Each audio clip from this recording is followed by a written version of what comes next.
Hi, James members. I hope you guys are all doing well. So it's April. Oh my God, it's the end of April, and this is our April webinar. We were going to be talking today about advocacy and how to pass legislation, but given the quarantine and the pandemic and the crazy amount of stress we are all feeling today, we have shifted gears.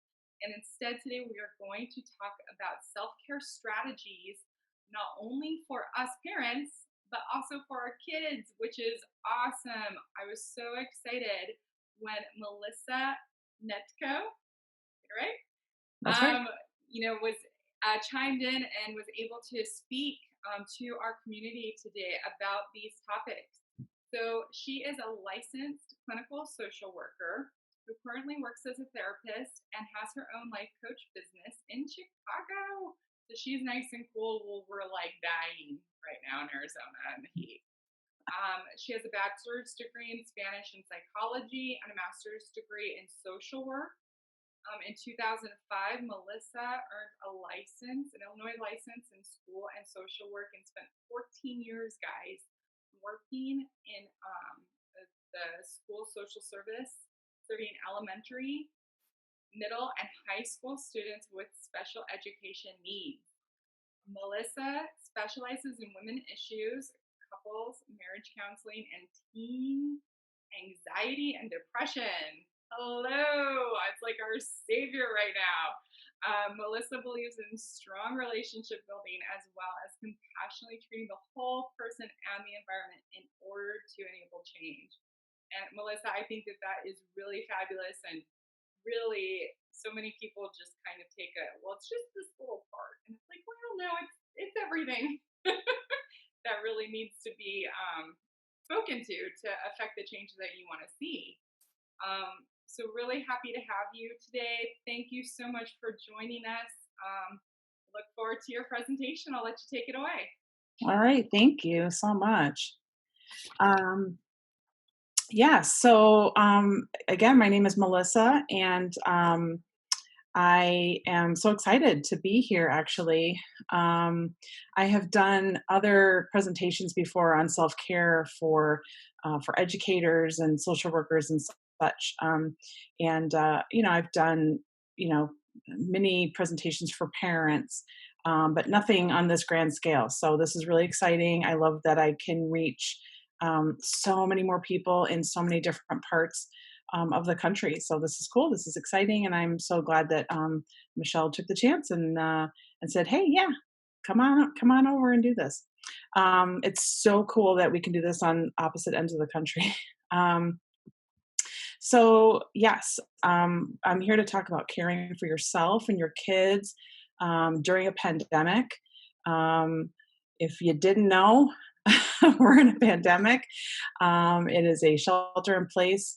I am coming to you from just outside of Chicago, Illinois, where we are considered a hot spot, and so it's been kind of crazy out here. I don't know where everyone else is from, but I know there's a lot of other hot spots. So it's not quite as hot here as it is in Arizona. Right now, it's cold and rainy. And yesterday it was 70s. So what are you going to do? It's a good day for a webinar. So who am I? My name is Melissa Nitko. I have a master's in social work.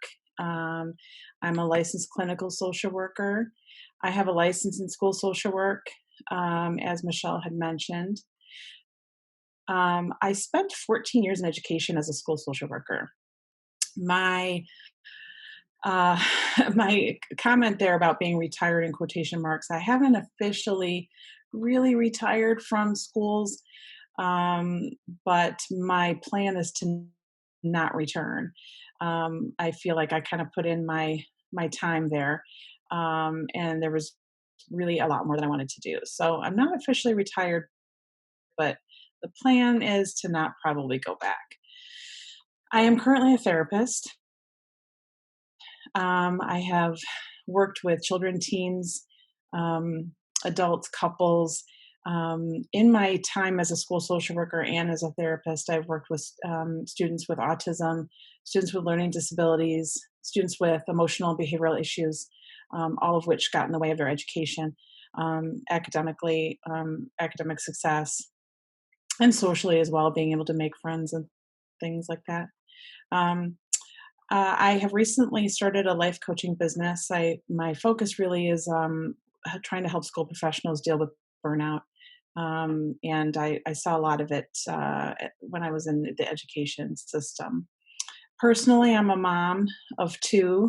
I have an almost 20-year-old and an almost 17-year-old, and we just rescued a puppy who's, oh gosh, I don't know, maybe about 10 or 11 months old now. So um, yeah, I've been filling my time in this shelter in place.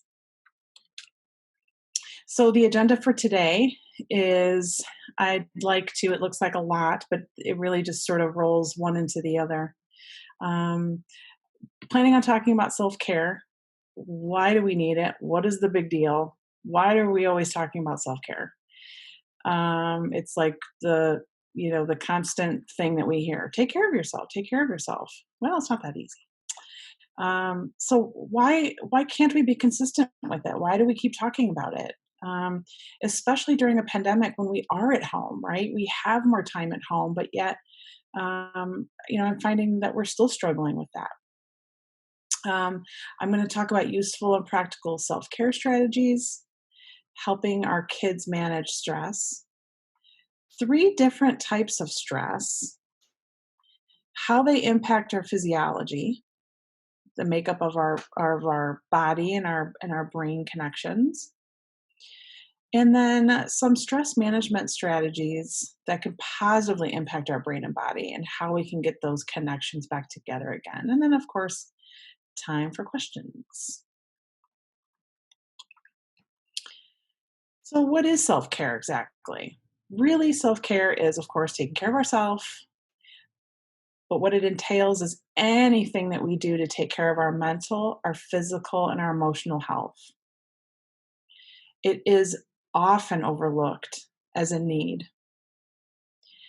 It's not something that we should force upon ourselves as much as we want to be intentional and deliberate about our self care.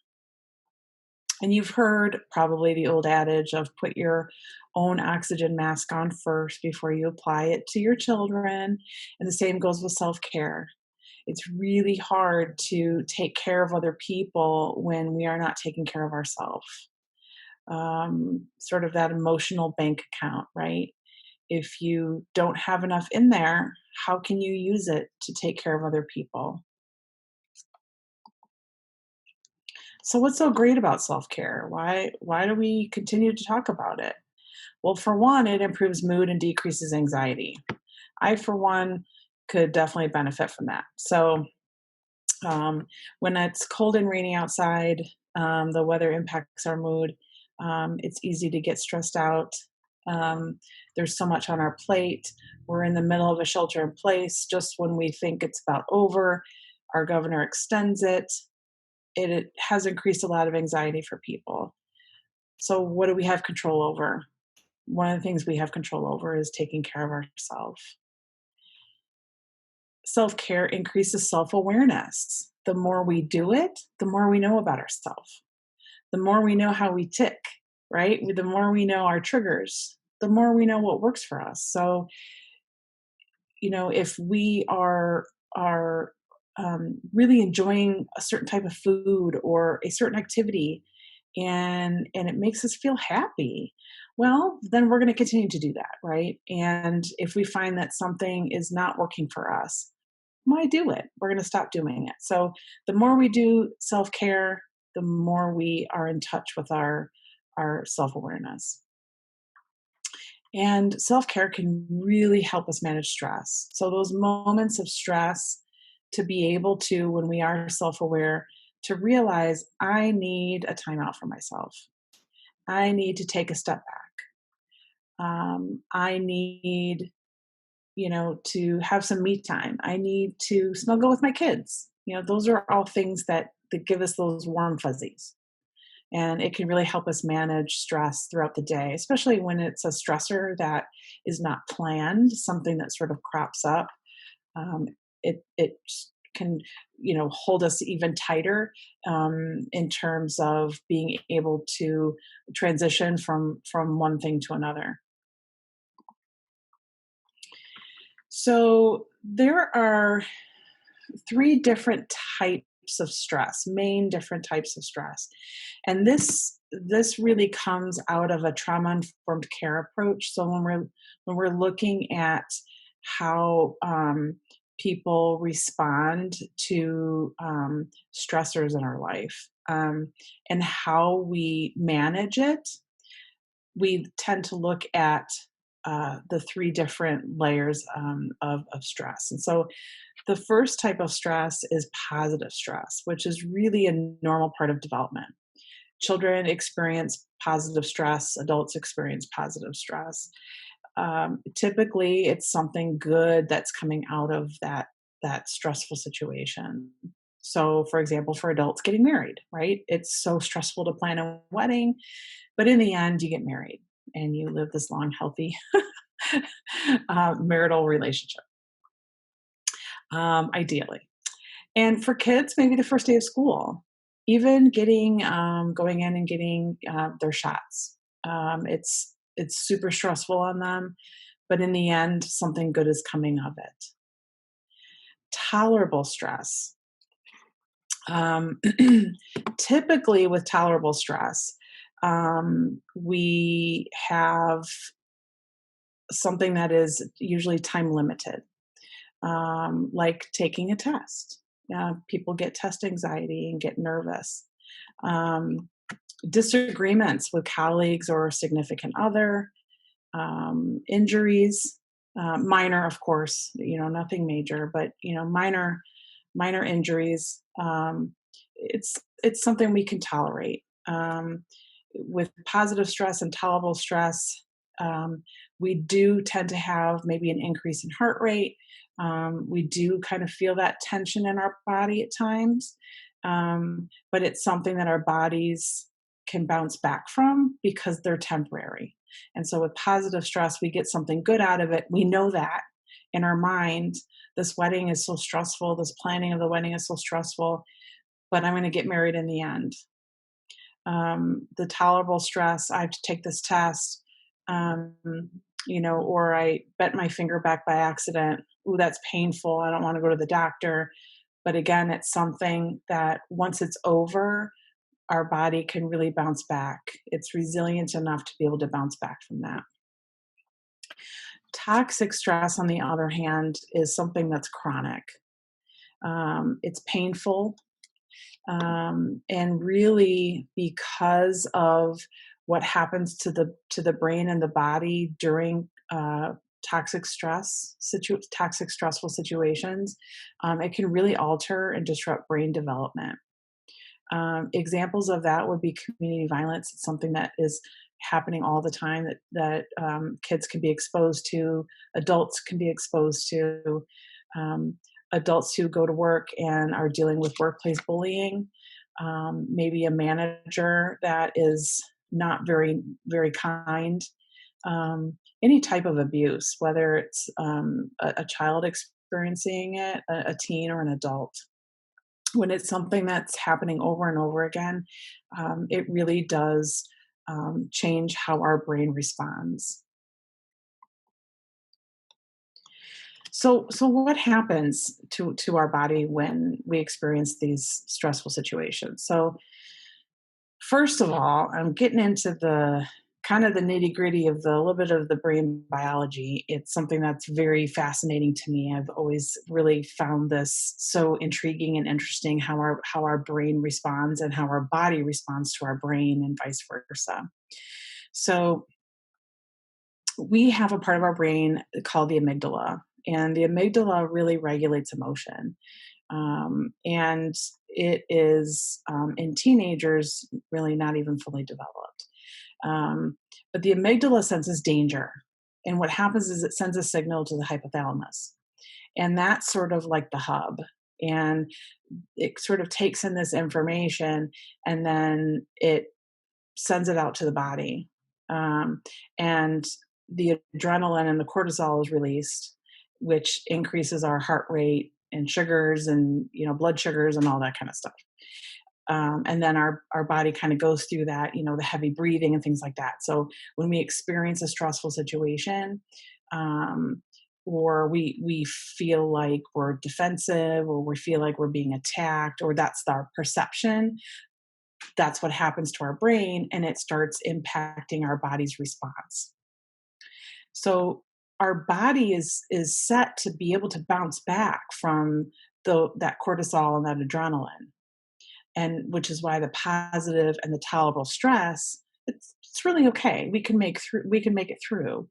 Um, but what happens is when we have chronic stress, that can really lead to symptoms of anxiety and depression, because we're constantly then waiting for that stress response to kick in. And what happens is that can really cause damage to our organs in the long run and decrease our immunity. And like I said in the other slide, it impacts brain development in children.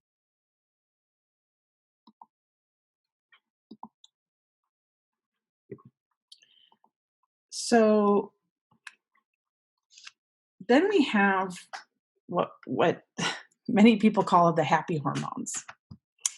So if you've heard of dopamine and if you've heard of serotonin, so I'm kind of getting maybe a little too detailed here, but there are people who do struggle with depression who take antidepressants, and there are what they call serotonin intake inhibitors or uptake. And so what it does is it increases the serotonin, because typically in people who are depressed, they lack that particular happy hormone or serotonin. So dopamine um, is also natural, and it occurs in our body naturally, and it actually regulates mood and muscle movement. That's the part of our brain that kind of helps us with the reward system and pleasure. And so, for example, on social media, you're posting something on Facebook and you get a like, and ooh, that was kind of cool. Like somebody read it and somebody liked it, and makes you feel good on the inside. That's your shot of dopamine that happens. So low levels of dopamine can actually lead to a lack of motivation, difficulty concentrating, focus, loss of interest in activities, and actually hunger. So it can actually increase hunger, which is interesting. High levels of dopamine actually lead to this euphoric feeling, this feeling of bliss. It enhances our motivation, our concentration. We feel like, oh, I could do this forever, right? And you're on Instagram, and 2 hours later, you realize I've been on Instagram for 2 hours. Um, so continued exposure to that pleasurable thing or the experience can actually lead to addiction, because of that high increase of dopamine that we're constantly seeking out. Um, so serotonin, on the other hand, while they are similar, serotonin is actually kind of stored in our gut. So it's stored in the adrenal gland, and it regulates mood, body temperature, and appetite. It's actually been known to slow down dopamine production. So with higher serotonin, you might have lower dopamine, and then vice versa. Serotonin can actually suppress appetite, and serotonin can also, in low levels, increase risk of depression, especially if someone is predisposed to it, if it's hereditary in their family, or if they have a personal history of it. Maybe they struggled with depression in the past, and now they are, dealing with another difficult situation that they're having trouble getting through. So that's dopamine and serotonin, and that's how it is in our brains and our bodies and how they kind of connect. So, why then can we not be consistent with self care during a pandemic? What is the obstacle? We have time, so why are we not using that time? Well, for one, moms have a hard time saying no. Moms are superwomen. Caregivers of children, um, primary caregivers of children are super people. And we have a hard time saying no. And our calendars are filled with have tos, right? Even before the pandemic, have to take my kid to soccer, have to take my kid to school, have to make the lunches, have to cook dinner, have to make breakfast. It's constantly filled with have tos. Not that we don't enjoy them. However, they are filled with have tos. They're things that we have made commitments to do and we follow through with them. So trying to fit in self-care? What? No, I have things to do. I have a calendar full of appointments and work and, and juggling this and juggling that I have to take care of. I'll take care of myself later, right? And sometimes we hear from other people from society that you're just being selfish, right? Don't don't put your needs above your kids' needs, or your family's needs. Um, don't be selfish. Um, it's the opposite, right? We need to take care of ourselves in order to be able to take care of our kids. So let's roll through some useful and practical self-care strategies. This is just some. These are the main ones that I really, for lack of a better word, preach about to families, to parents, um, and even to kids, older kids that I work with, that struggle with not being able to manage stress. So the first one I would say is keep with a routine, but allow some flexibility. And I have worked with, I worked with one family who, when they started distance learning with their kids, it was a very, very structured schedule. Up at 8, breakfast, doing all the things that they would normally do during a school day. There was another family I was working with who was actually the complete opposite, letting their kids sleep till 11. Just as long as you get your stuff done, I don't care when you do it. If it's 5 o'clock and you're still working on it, that's okay. And now, fast forward 5, 6 weeks later, they have actually, both of those families have moved more to the middle. So they started with routine. They started with a lot of flexibility and found that it was too much flexibility and it was too much structure. So they moved to the middle. They have routines, but they're allowing flexibility. If one day their child is struggling more than another, it's okay. It'll get done. We're not going to stress about it. We're not going to we're not going to have our kids have an increased shot of cortisol when it's not really necessary. We will get through this. So mindfulness is um, a wonderful and very practical self-care strategy. I use it myself, and I, again, for lack of a better word, I preach. I get on my soapbox and I talk about mindfulness. I have seen how it has been so beneficial for children. I have used mindfulness strategies with children who have autism, and I'm telling you, it is amazing to watch the changes and the progress. Um, I worked with one young person with autism, and to be able to um, lay on the couch for 3 whole minutes while doing a mindfulness exercise. um, we were able to do that in about 4 weeks. Um, in the past, it was on the couch, off the couch, rolling around the floor, right? All those things. And now he can be on the couch, attend, and it's just amazing to watch the self regulation change. It's been great. Growth mindset, if you've heard of growth mindset, fixed mindset, it is something I know sometimes is taught in schools. Um, the other thing is making a list of things you enjoy doing, schedule them in your calendar.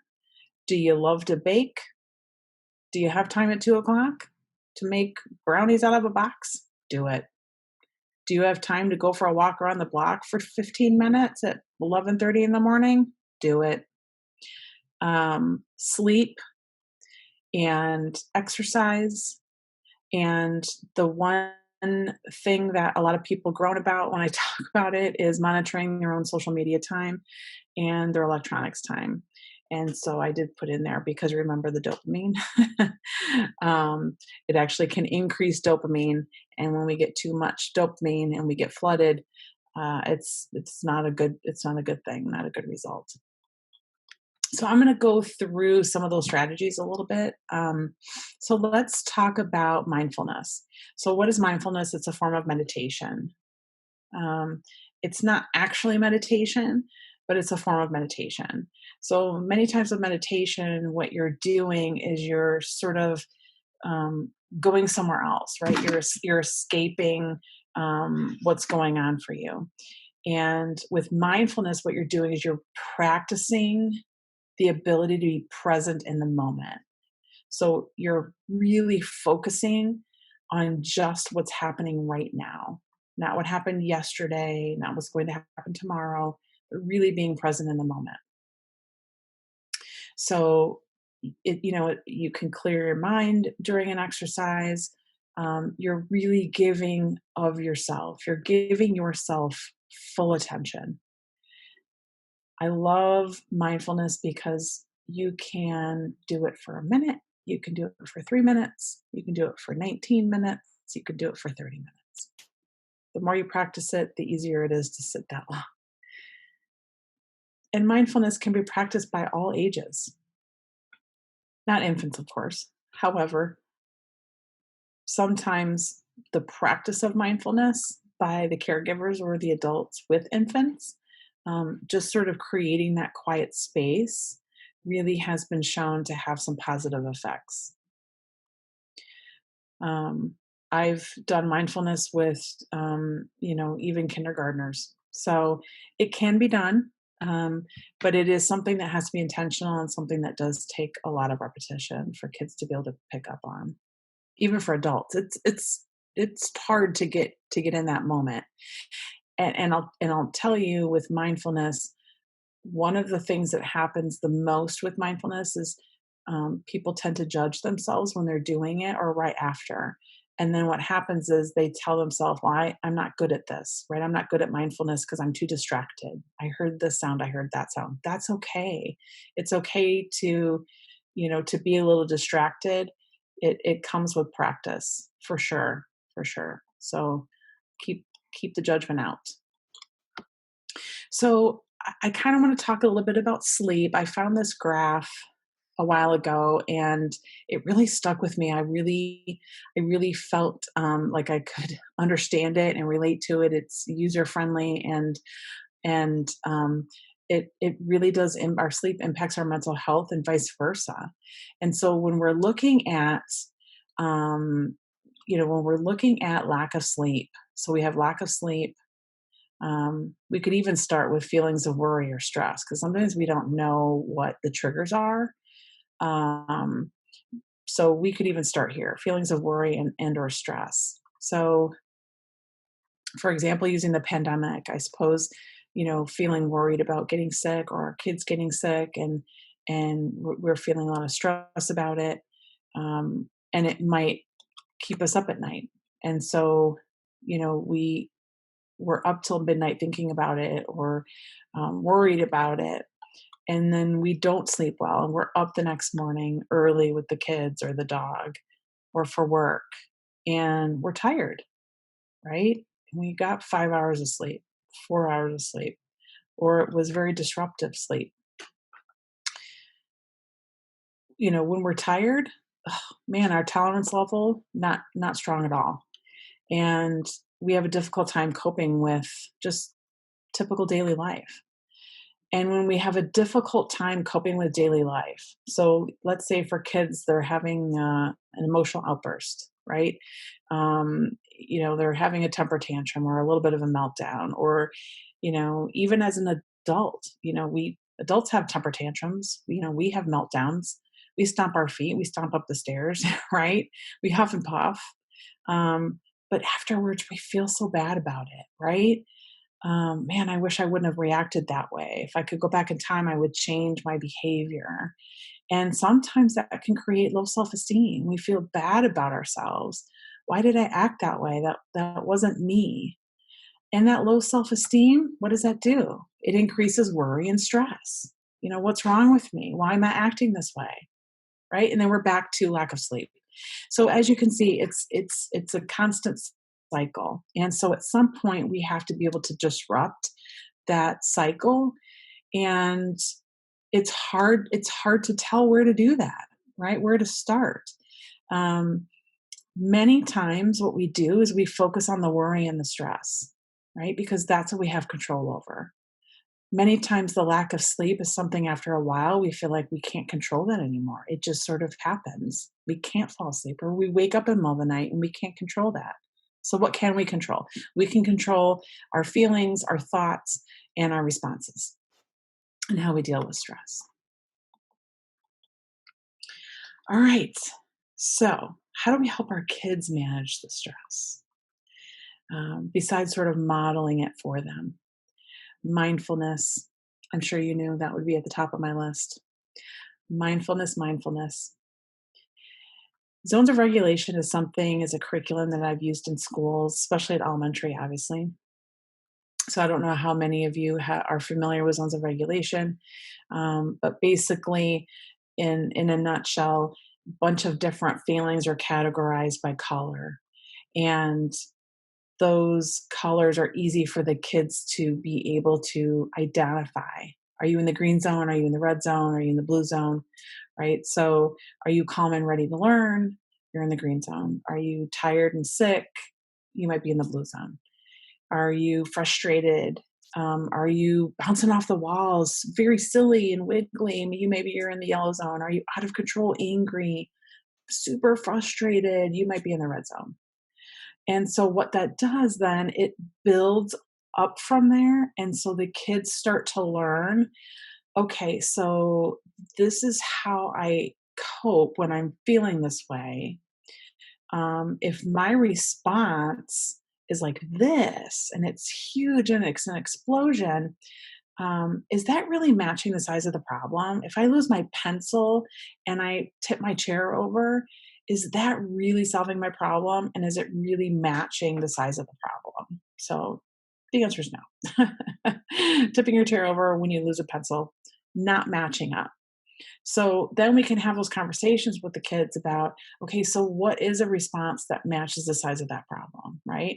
Because if we're constantly in emergency, I drop my pencil, right? Then our body is constantly reacting to that stress, right? And then it goes back to what I was talking about with our brain responses. It's chronic stress. It's chronic stress. And then our children are not learning how to tolerate stress and bounce back from it because they're always in the emergency zone. Growth mindset. Growth mindset, as I had mentioned before, is, I guess, sort of the opposite of fixed mindset. And I'll get into that a little bit more in one of the next slides. But that's something that I have used a lot with kids. Kids who are on the spectrum, kids who are having a difficult time functioning, kids who see sort of the worst case scenario, a lot of the what ifs, can be taught growth mindset. It's really great self awareness for them. Empathy. We see our kids melting down, and we don't have time for that. But sometimes all they need is just to be heard and to be comforted and for someone to empathize with them, right? Because we know we we appreciate that too. We find value in having that empathy from someone else, someone validating how we're feeling.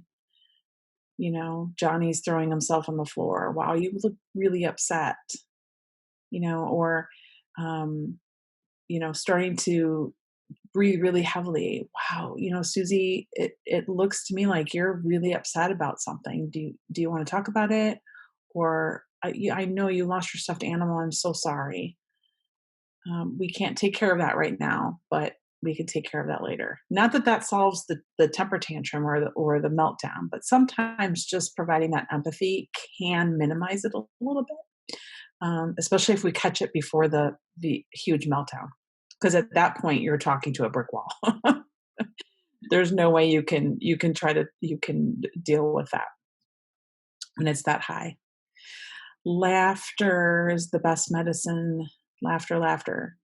I've had kids look up jokes, right, on the internet, kids that have access. If they have joke books, creating a joke of the day, right? Maybe each person in the family or just the kids researches a joke and brings it to the dinner table. Um, just something to kind of have a little fun and give them something to do, and it gives people in the family something to look forward to. And then, of course, social media and screen time. Um, the American Academy of Pediatrics actually has a link on their website that you can go to, and it's a family planner for screen time. And there's also a calculator on there for screen time as well. And so, what that does, I'll explain that really briefly, but what that does is you put in your child's age and then actually will automatically calculate how much sleep your child needs in a 24-hour period. And then it'll ask questions like how many hours are they in extracurricular activities? How many hours do they spend at school? How much time do they spend eating dinner? How much homework, et cetera, et cetera. And so when you put in all that information, then it calculates it and it tells you a recommended time of social media or screen time, electronics time for a day. When I give out this link to families that I work with, they are shocked that it is as low as it is. And they do wonder out loud, well, now what do I do, right? Little Johnny is used to, 4 hours a day of electronics. How do I minimize it to two? Now, I do want to give a caveat that typically this calculator has been used when we're not in a pandemic. Um, Times are different now. And again, kind of going back to that flexibility, every parent knows what works best for their kids and for their family. And, I think screen times have gone out the window in a lot of households. Some have really held tight to them, but some have really gone out the window and they have an intentional plan of getting back into it as things start to open up. All right, so I talked about zones of regulation, so I just wanted you to know what that looked like. So we have the huge problem all the way down to a little tiny problem. How big do others see the problem? How big should your reaction be? Does it match? Um, so it's a good discussion tool, something that gives the kids, a vision for them to look at. All right, so mindset. So Dr. Carol Dweck wrote a book about growth mindset, and I would suggest that you read the summary if you're really interested in the book. The book is very textbook, but the summary really kind of nails everything. So what she talks about is fixed mindset versus growth mindset. So basically, what she says is many people believe that they're born smart, like, oh, I'm not very good at math. I wasn't born that way, right? Her take is that you can actually grow to become better at something. That every day you do something and you keep persevering and you keep trying. It's the big yet, right? I'm not good at math yet. I haven't climbed that mountain yet. And so it can help teach kids to not quit, when the going gets tough, right? What can you tell yourself that can get you motivated to keep going? Sometimes kids will say, "I'm bored. That was so easy." And part of the growth mindset might be, okay, well, I'm really good at this. Um, I can ask for more challenging work, right? I can try this now instead because plan A was really easy. I can go to plan B and I can ask for extra things. Positive mindset. Basically, it's just making positivity thinking a habit. So, how can we sort of reframe or reteach ourselves to think positively about things? That doesn't mean you're not entitled to have feelings of frustration, sadness, anger. Of course, you are. But when it starts to impact lack of optimism, or we start to think that tomorrow is going to be just like today, today was stinking and I didn't like it, and tomorrow is probably just going to be the same thing. So why do I bother trying? So again, if we can put our mind in a growth mindset place, a positive mindset place, positive things can happen, and they will happen, and we have to be open to that and really reframe our thought process about that. So here's some stress management strategies that really do positively impact our brain and body. So mindfulness, of course, the mindset, um, regulated breathing. I teach kids and I teach the parents how to help the kids and coach them through it. The big three that I really focus a lot on, that I teach a lot about, is lazy eight breathing, triangle breathing, and square breathing. And if anyone's ever heard of it, hopefully you feel the same way about it that I do. I love it because it's easy for the kids to do. The parents can certainly coach them in the beginning, but after a while, the kids practice it at home and they practice it in counseling, and it's something that they can really do on their own. Music, of course. Um, music creates positive memories, and it can really relax us. And I know that there's research about classical music being calming even for dogs. And I've seen classroom teachers using classical types of music in their classroom during independent study time or quiet time. It really does seem to relax the kids' brains. Nature sounds. Um, some people love the sound of the ocean. Some people love the sound of rain. I actually worked with um, one kid on the spectrum, and he, oh my goodness, just loved nature sounds. Just loved them, loved them, loved them. His dad downloaded an app for him, and he just loved to listen to it at bedtime, and it really helped his bedtime routine a lot. But I worked with another kid who just really couldn't care for it. Yeah, he tried it and it just wasn't his thing. So sort of trial and error, right? But for the most part, a lot of people really feel calm when they listen to nature. All right, so grounding is a strategy that is used when we are high anxiety, when we are feeling really, really stressed out, and we're having a hard time bringing ourselves back down. So, a really good grounding strategy that I've used with kids is called the five senses. And so, what they do is I tell the kids, okay, so it's five things. Look around, and it's five things that you can see, and four things you can hear, three things you can smell, um, two things you can touch, and one thing that you can taste. Um, and that seems to help the kids a lot. It gives them an idea of, okay, I'm in a safe place, right? My brain has gone somewhere else, but physically, this is where I'm at. I'm in a safe place. I'm in my room. This is a comforting place. Find something to look forward to is the other thing I would say for kids. Maybe it's logging in to distance learning and seeing their friends. Maybe you really enjoy watching Tiger King or something. Maybe there's something on Netflix that Ozark, or listening to music or something that you can really look forward to. Um, Maybe you were going to the gym. I mean, I know I used to go to the gym before this whole thing, and at a certain time almost every day, and um, I can't do that anymore. So I had to create a new routine for myself, where now for the most part, around the same period of time, I look forward to actually going. It's something that I enjoy doing. The last thing is ask for help. Please ask for help.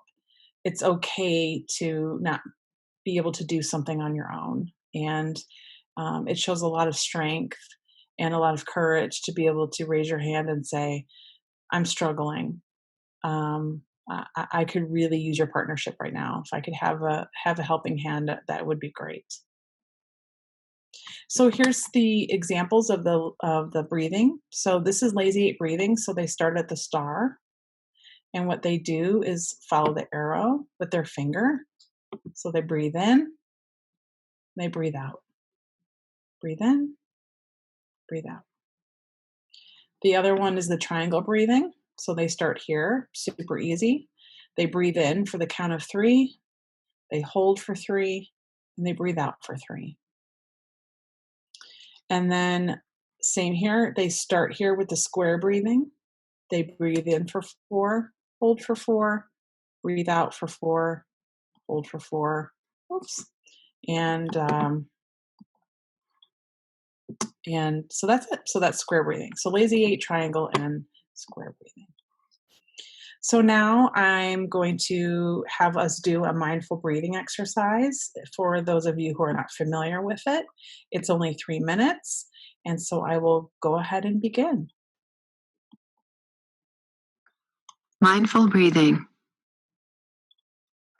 Close your eyes and rest your hands on your knees. Bring your attention to the touch of your body on your seat. Feel the weight of your body on your chair or cushion. Make sure that your back is straight and that you're comfortable.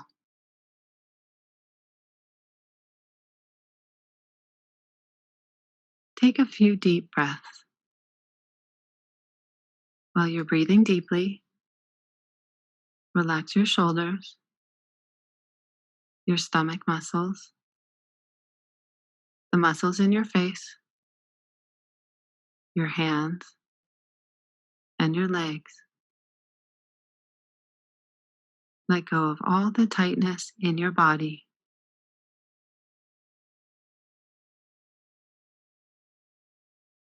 Now bring your attention back to your breath. Notice what it feels like as it enters through your nose, goes down through your throat, filling your lung, and back out through your nose. Notice your stomach and chest rise and fall each time you breathe in and each time you breathe out. And just allow your breathing to be natural and relaxed.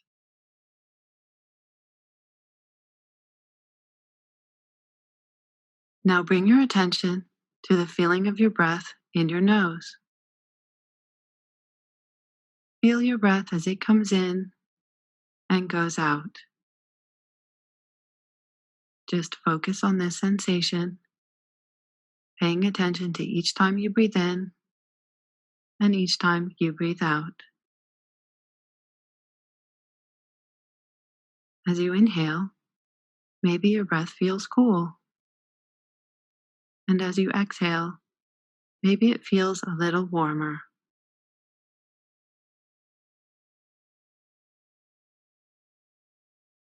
When your mind wanders, or if you become distracted, just notice what's going on in your head, and then gently bring your attention back to your breath, going in and out. Focus on the feeling of your breath and allow thoughts and feelings to come and go in the background.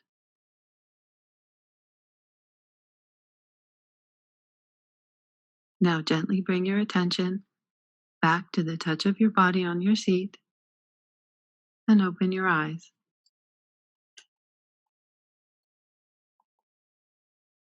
Mind All right, so that was a little mindfulness, little exercise, 3 minutes.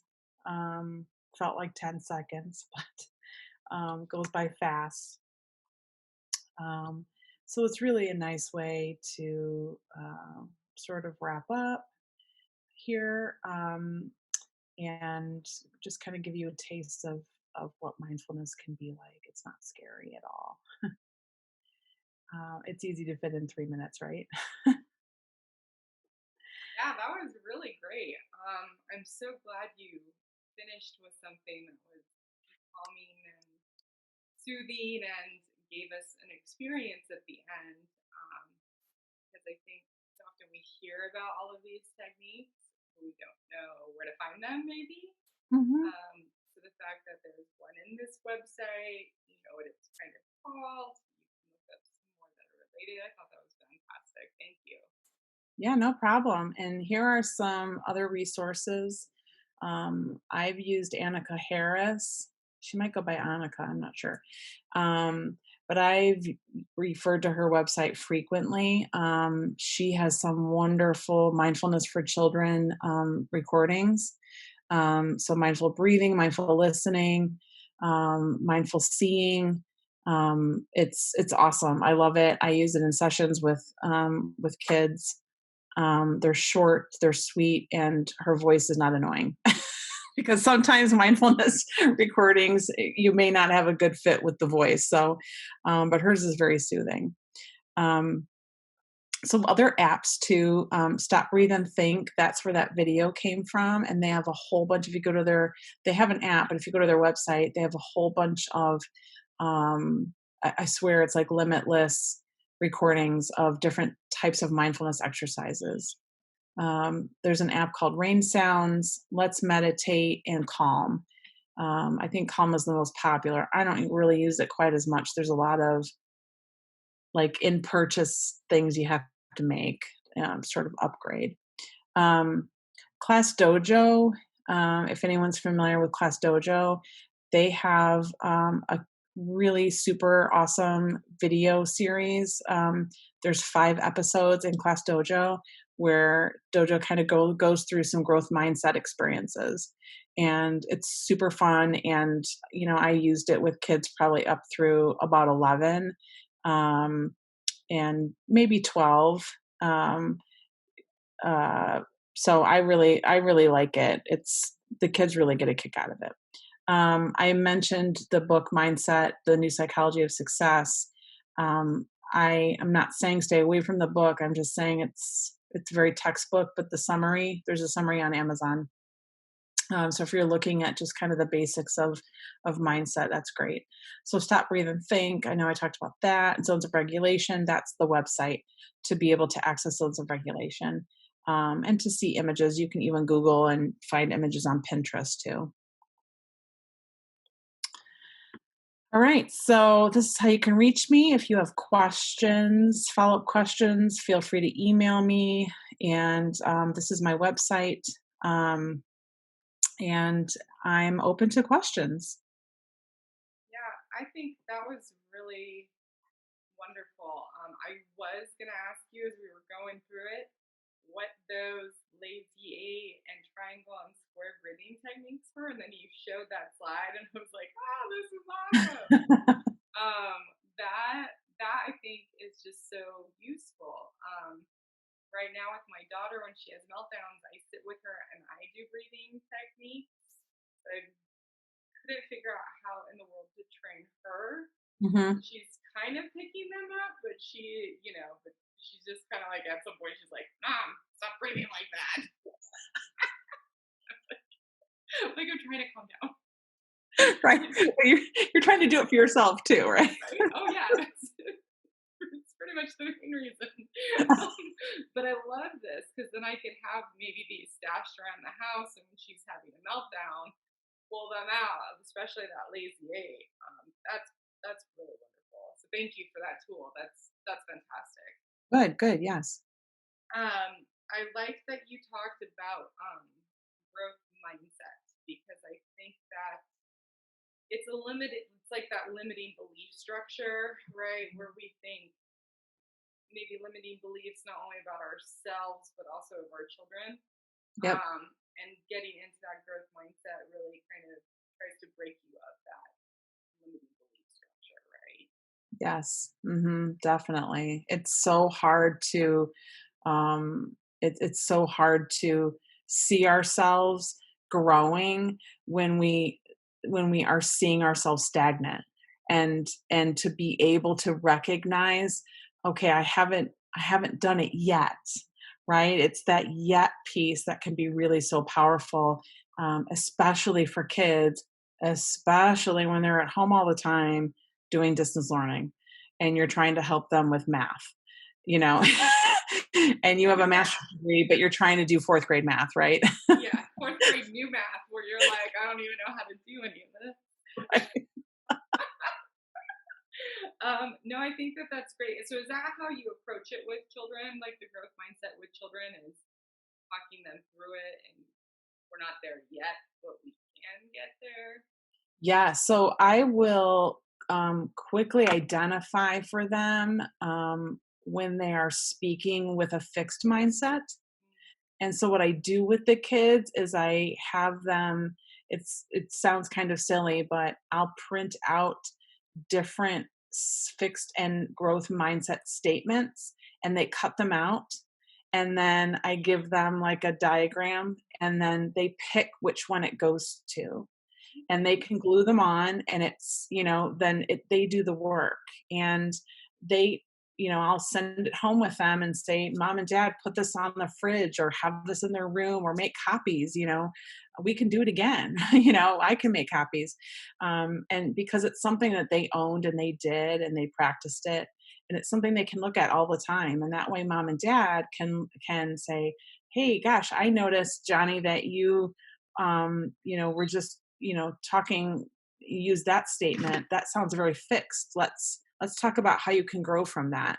And I know it sounds very ideal, and we're obviously not going to talk like that, but it's really more about just sort of catching ourselves and catching our kids, because even as adults we tend to fall into that trap as well. Yeah. And I liked what you had to say about showing the empathy for the kid when they're having meltdowns, especially right now. I shared with you earlier that my nephew is here and he melted down like crazy yesterday when he had to leave. And we were like, oh my god, like because we didn't realize how much he had missed just playing with other kids. And so we really sat down and it's okay, you're feeling this way, like we'll come back, we'll do it again. But I think just that having that emotional connection with them, and you don't always have to be so hard with them all the time. This is a hard time for every single person involved. Hmm. Yeah, and their brains just aren't fully developed, and so it's hard for them to, again, sort of reach that amygdala is, regulating their emotions, and it's just not quite there yet. So, yeah, just the basic empathy, and again, I know it's not ideal and it doesn't look pretty all the time, but just sort of keeping that in our mindset, as we're trying to help our kids through this tough time. Yeah. Well, and I like that you talked about being flexible um, while we're in this, right? Because we're not going to be perfect. Hmm. I think one of the biggest things to stress is to give yourself grace. You're Yeah. not the perfect teacher and therapist, and you're probably not going to be the best mom and wife and caregiver during all of this. Like, it's just not Mhm. possible, Nope. So I like that you stressed the flexibility, like having flexibility in your life. And again, that ask for help, you know, um, because what I think is so beautiful about the special needs community is that we are all here to help each other. And I have seen some really amazing actions that have been taken by the community lately just to help out another person, Yes. right? It's heartwarming. Yeah. Just to see. people going out of their way. What do you need? How can I help you? I'm going to the Mhm. grocery store. Does anybody need anything? So don't be afraid, you guys, to ask for help during this time. People are here. People, we're social distancing, but there's lots of different ways that we can help each other during this time. Absolutely.